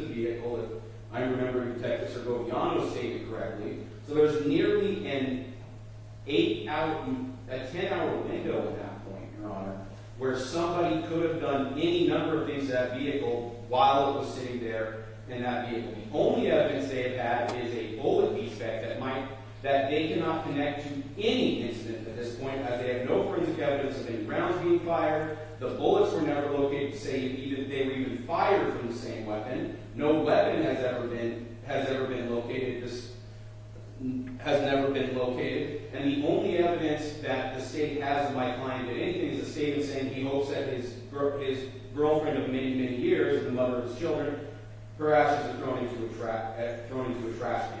While callous, while cold, that is not evidence of murder, Your Honor, in this case. There is no evidence of my client at the scene. The only evidence they have that Ms. Al-Shaburi was even at the scene was through the identification that they learned of. The victim at the scene was through the case agent's testimony at this point. They have a completely different vehicle leaving the scene. And in fact, Your Honor, I do wish to add that the vehicle that was described was a gray Ford Explorer like SUV with 0 stickers on it. The vehicle that was located, Ms. Mason pointed out, had 2 stickers, one on the back corner of the windshield and one down by the license plate reader. They have no license plate number that they can provide as evidence in this case. And the person that left the scene was in completely different clothes from the person leaving the vehicle. And it was several days later before Mr. Sandoval was eventually detained. At which point they have presented no evidence of any clothes, any blood, any sort of forensic evidence that could lead anyone to connect Mr. Sandoval to the crime, other than the fact that he was her partner and that he was also not there. And so at this point, Your Honor, I'm asking for a directed verdict as to the top count of murder. As to the count of aggravated assault, the state has failed to present its evidence in this case. The only evidence presented is through Ms. Maria Chavez, who, whether or not you believe that both statements of he did not point a gun at me versus he did point a gun at me can be true, at that point, I don't know what washes, Your Honor, at this point. She sat there and said both statements are true. One time he pointed a gun at me, one time he didn't. So, Your Honor, at this point, it's completely up in the air depending on how you believe Ms. Chavez at this point. So at this time, Your Honor, based off the lack of evidence, based off the lack of identification, and I just want to reinforce Mr. Castro's testimony, Your Honor, is almost a wash because after 20 years he couldn't recognize his boss and could not remember the date and time that he gave Mr. Sandoval a ride for the broken vehicle. So we don't know when that happened, if it was before, if it was after, how or when that came about. So at this time, Your Honor, I'm asking to move for directed verdict as to both counts of this case, the state's failed to meet its verdict. Thank you, Mr. McCormick. Says the state. Your Honor, the light was favorable to the state. Regarding the vehicle, the witness said it was dark, it was an SUV type, and she said it looked like the Las Cruces Police Department vehicles, which in the light was favorable to the state. The jury could reasonably, from their own knowledge, divine that that is a Ford Explorer, although, however, the witness actually said it was an Explorer. Dark gray, black, it was dark. And she said that everything was in her bright lights, it was dark behind the defendant. Everybody knows that when you have that different lighting right there, it is difficult to see sometimes. The difference between dark gray and black is negligible, especially in the dark. She did describe it. She described the license plate as being a black chili plate, obvious in the photo.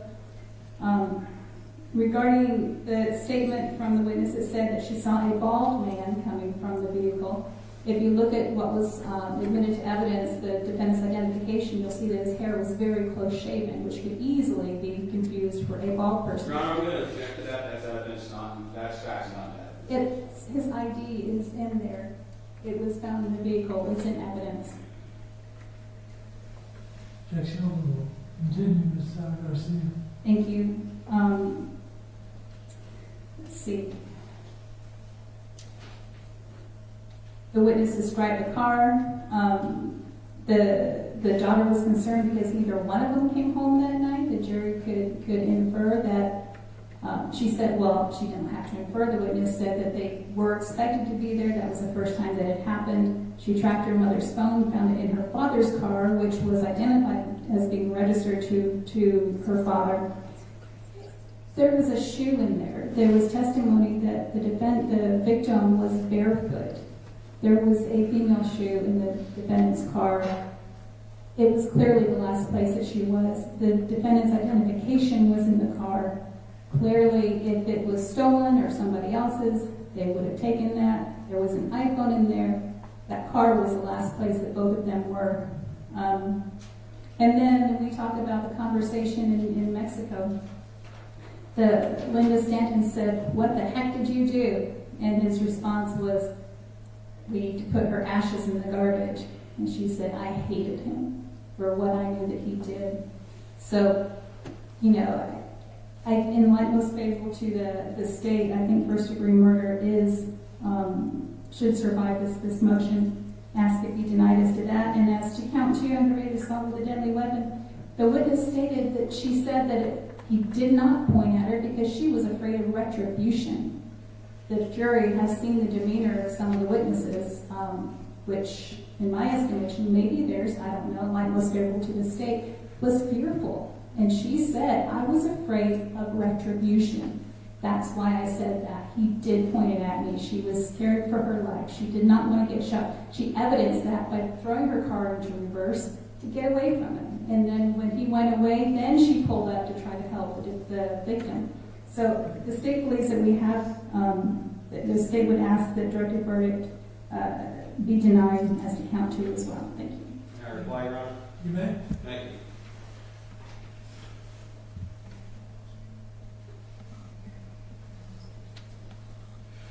Your Honor, saying that an ID from however many years ago that he's clean-shaven is not sufficient, close-shaven, and then to equate that to a bald man leaving is not sufficient. And Your Honor, yes, it was dark there, but she also said she turned on her brights. Ms. Chavez said she turned on her brights, backed up to be parallel with the vehicle, and then drove back up to it once he got in the vehicle. She had ample time to see the vehicle. She has never said it has been anything other than a gray Ford Explorer-like SUV like LCPD uses. LCPD doesn't use gray vehicles. So she was clearly referring to the shape of a Ford Explorer, one of the most popular vehicles in the United States. She's talking about a gray one. As you've seen in the photos, it is clearly black. And so, Your Honor, and that doesn't even get to the fact that jeans and a dark shirt do not make shorts and a white shirt. Your Honor, in the vehicle they found one shoe. They didn't find a set, they didn't find a kick, they've never found more than one shoe in that vehicle, and they didn't find any shoes on her. They do not know they have not proven where she was, how she got there, other than she arrived in a vehicle.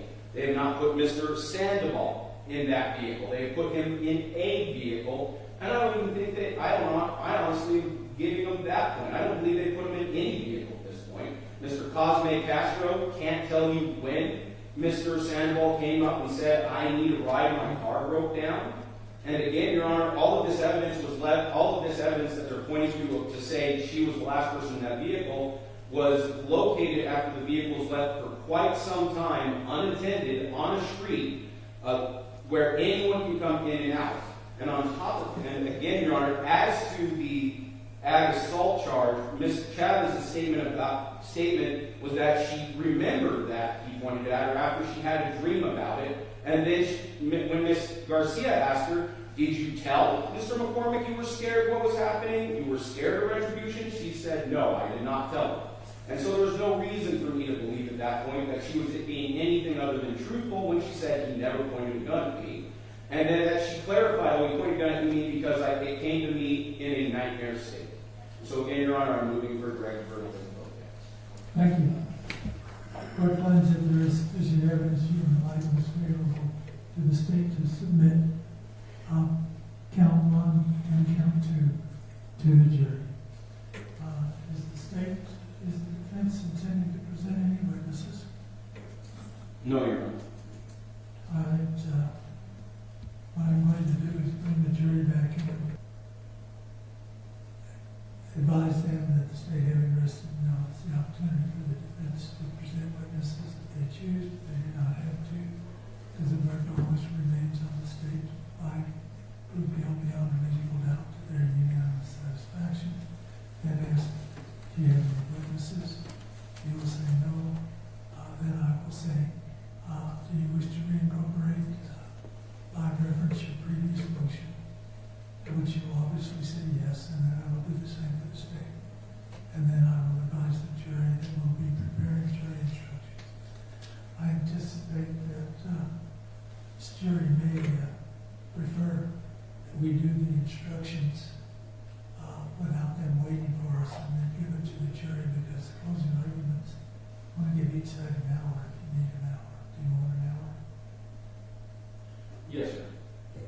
That would be nice, Your Honor, yes. All right, so what I'm gonna do is, that's my, I'm not bound by this, I'm just suggesting that this would be the appropriate thing to do. And then, tomorrow morning at 8:30, then do my, closing instructions, and have you do your closing arguments, and then submit it to the judge for their deliberation. Is that what you want to state? Yes, Your Honor. Yes. That's fine, Your Honor. All right, see if the jury's ready for their argument.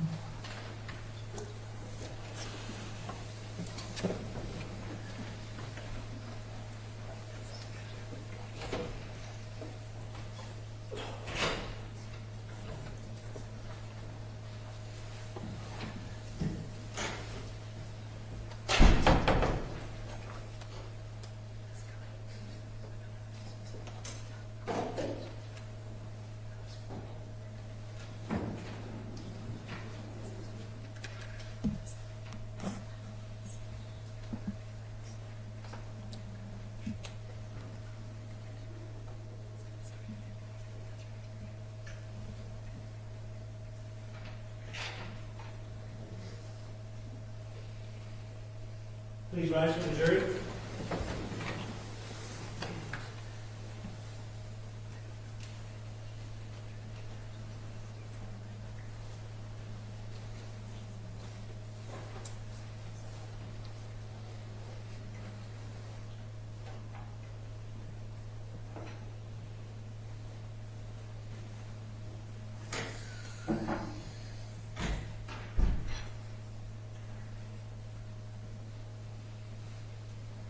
Thank you. May be seated. Ladies and gentlemen of the jury, I'd like to present witnesses if they choose to do so. I had previously instructed you that the defendant does not have to present any evidence whatsoever, that the burden is always and remains on the state to prove guilt beyond a reasonable doubt to your unanimous satisfaction. If the defense wishes to present a witness, they may do so. They're certainly not required to, and you're not to hold that against them if they choose not to. The state having rested, does the defense wish to present witnesses? No, at this time, Your Honor, defense rests. To be presented, I'll ask each of these attorneys. Mr. Carpet, do you wish to reincorporate your argument from your previous discussion? I do, Your Honor. So ordered. Ms. Garcia, do you wish to reincorporate your response to the arguments contained in the motion? Yes, Your Honor. Court will accept that and rule accordingly, as it did previously. Ladies and gentlemen, we're going to need to do jury instructions, and I've discussed the matter with these attorneys. They each believe that they need 2 hours. I don't know what's scary. 1 hour each for closing argument, and I will take my closing instructions to you, the jury instructions to you, which we will not be able to meet that goal and get this case to you today. So what I'm going to do, sometimes I ask for a poll, sometimes I don't. I'm not going to ask a poll this time. We're very much ahead of schedule. So what I'm going to do is I'm going to recess you till tomorrow morning at 8:30, and we will take care of the business that we have to take care of and be ready for 8:15. All of you are here and we're available, then we might start at 8:15, but we will start no later than 8:30. So with that, I'm going to give you my recess instruction. You have obviously seen, I discussed the cameras in the courtroom, so I must caution you that you're not to watch television tonight.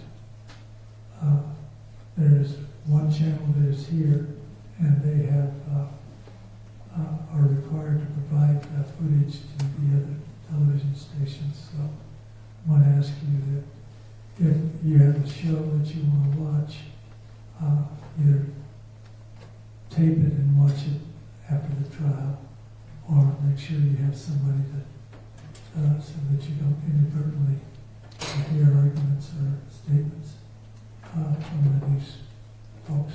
Understood? Everybody understand that?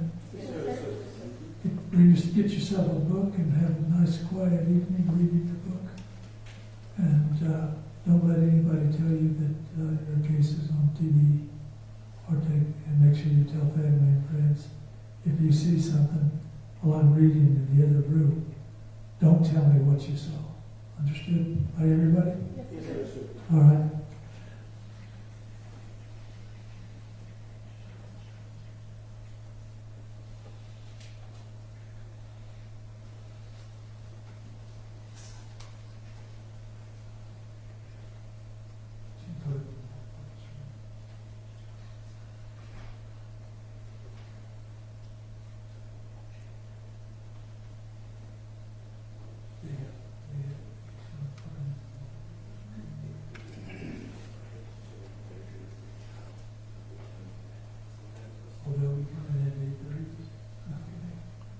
Well, apparently we have 2 different juries coming in tomorrow, and that doesn't include you guys.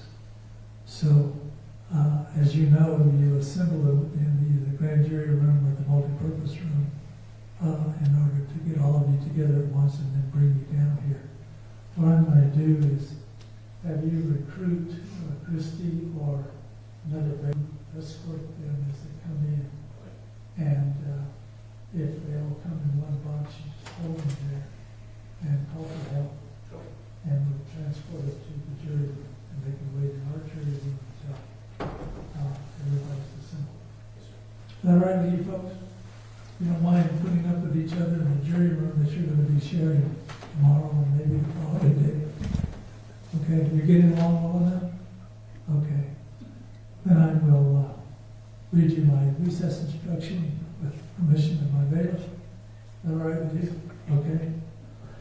During the recess, do not discuss this case with other jurors or with any other person or allow anyone to receive. Do not read, listen to, or watch any news accounts of the trial. Do not express any opinion about the case or form any fixed opinion until the case is finally submitted to you for your decision. With that, enjoy your evening. We will see you here in bits and pieces maybe, but all together by hopefully 15 no later than 8:30 tomorrow morning in the jury room. With that, enjoy your evening. Please rise for the jury.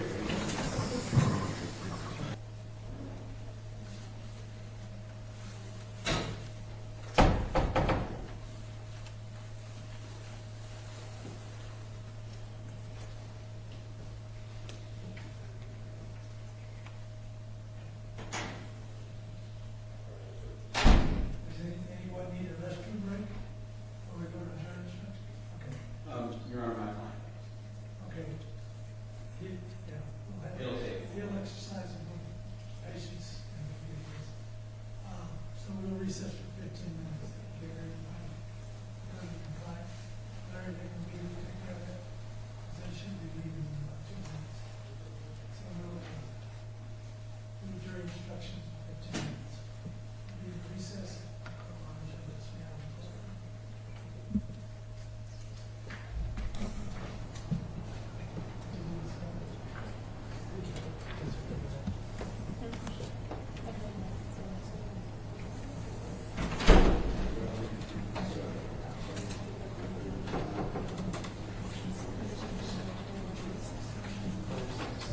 So I told him I'm going to smush stuff I was supposed to do for the second first, just a quick recap sample. So the second one, I'm going to do closing arguments.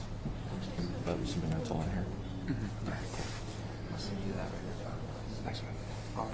Closing arguments are tomorrow, but this was just that directed. Yeah, the last thing that they said. Closing arguments tomorrow in front of the jury at 8:30. Here in my line, for sure. I'll be here early. I think it's even worth bothering the daughter until tomorrow. I will try to ask the lady next to her. Yes, With a ask her. that's fine. That's fine. Journalistic ethics.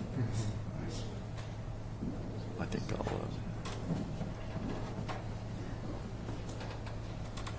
Damn. This sucks. No, I mean like the situation, not ours. Yeah, okay. Would you mind if I send you the time stamps? If you could just quickly cut those, I'll put it together though. Okay.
the different variations. I'm so sorry. It happens. As long as I have them upstairs, that's where I spend them. I can fix them. Okay. I told Carla, I said, am I the crystal ball? And I heard some said me that she was in here.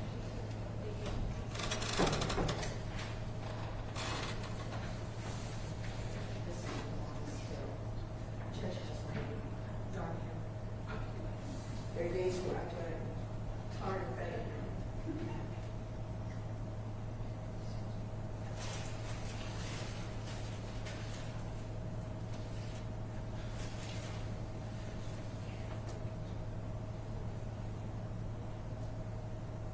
It wouldn't be so bad if James wasn't all the way upstairs.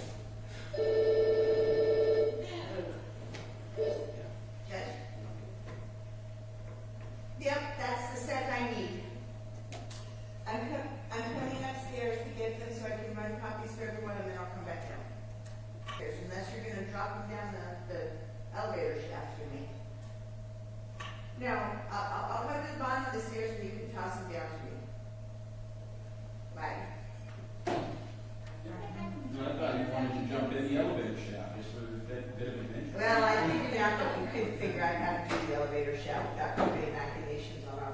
We're not that smart. I've been entertained. If we just get a dumbwaiter, it would be okay, but those stairs are brutal. One of those like vacuum tube systems. There you go, like the bank stuff. There was a fast food restaurant in St. Louis that was an Arby's that had some sort of vacuum tube Oh, wow. system. It was called a fiddlebanger. Really? And like you didn't actually pull up to the window and like have the person hand you the food. It came to you on the fiddlebanger. Wow. Yeah, look it up someday. It's an odd contraption. Wow. That would be interesting. Have your food shaken, not stirred.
Do you want to try it and make sure it works today?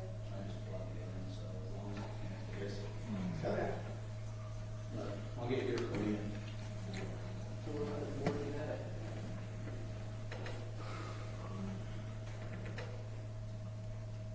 The internet got me about it doesn't work, so we're done with the technology.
show up tomorrow morning, we'll change it.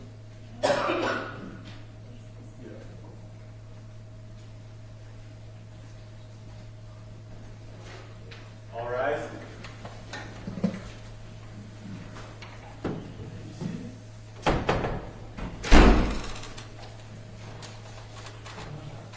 Bring it up.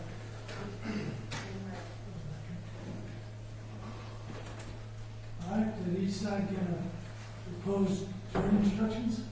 Yes, Your Honor. You have a chance to look at them?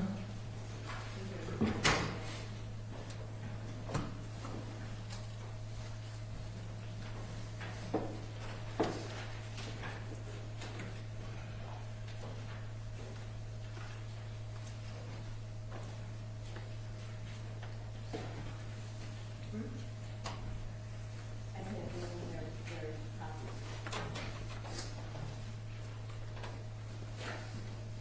And I gave you the original, and then I gave this to us in my phone set. But we can fix that later. Or we can just copy this one? Yeah. I objected, Your Honor. I didn't want to throw a copy. You did. Judge French ruled. What the heck is my tax? Should come in.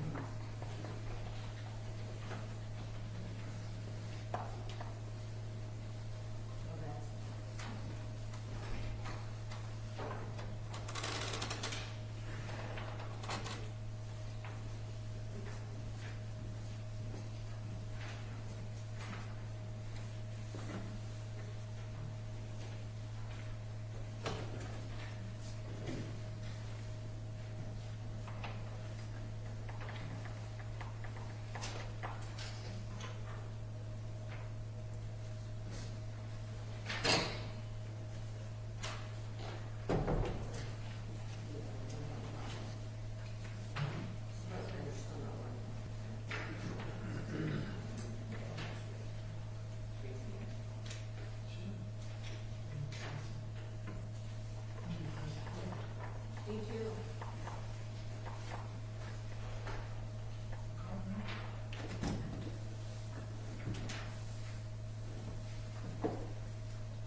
to the jury.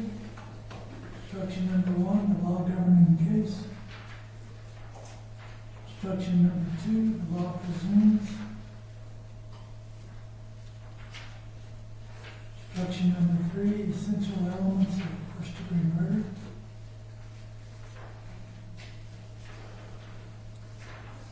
Instruction number 4, definition of great bodily harm.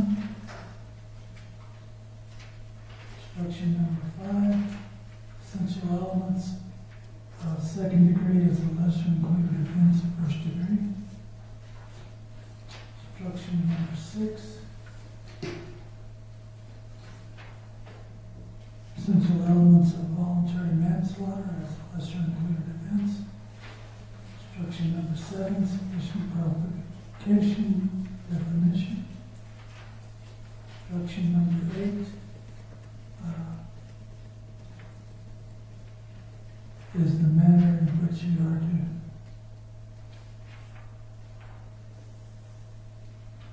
deliberate the charges. Section number 9, to aid you in the deliberations.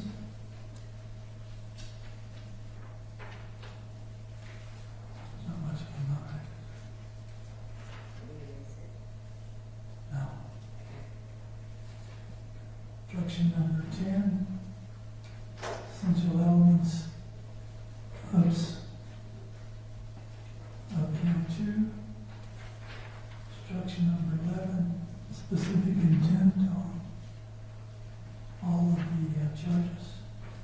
Instruction 12, you along with the judges the credibility of the witnesses. Instruction 13, you the sole judges. Instruction 14, you must not draw any inference of guilt.